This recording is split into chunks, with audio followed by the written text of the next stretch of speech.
Assalamualaikum warahmatullahi wabarakatuh. Kabajamtoota jaalatamtoota hordoftoota chaanala kooti akkam jirtan fayyaadha.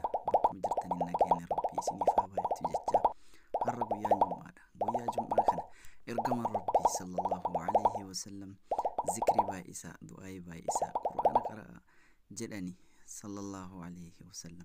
Kanaafuu yaa kabajamtoota hordoftoota chaanala kooti bakkuma jirtanitti nageenya rabbii isiniif haa baay'atu jecha har'a guyyaa jum'aa kana qur'aana dubbisuudhaan du'aa godhachuudhaan inshaallah akka rabbii keenyatti tawbaa deebinu rabbii keenyarraa araarama kadhannu isiniin jedha. Guyyaa jum'aa kana keessattuu qur'aana keessaa suuraa akka kahfaa qara'uun hedduu akka filatamaa fi hedduu jaalatamaa ergamaan rabbiillee suuraa akka qaraanu itti nu akeekanii jiran. Inshaallah har'a guyyaa jum'aa kana suuraa kahfi wajjin qaraanaan isiniin jedha.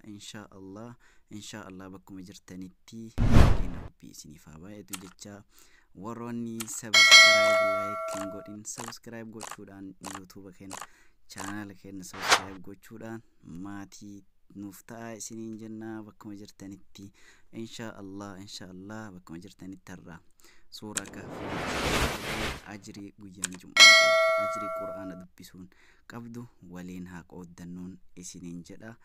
Kun ergaa kooti inshaallah sagalee sudeysii rabbanachuudhaan qur'aana ammoo ijaan wajji ilaaluudhaan wajji qaraana inshaallah rabbii warra irraa fayyadamu warra ammoo ajriillee itti argatu nu haa taasisuu isiniin jedha inshaallah.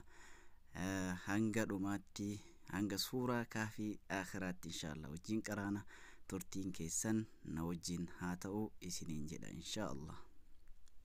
بسم الله الرحمن الرحيم. صدق الله.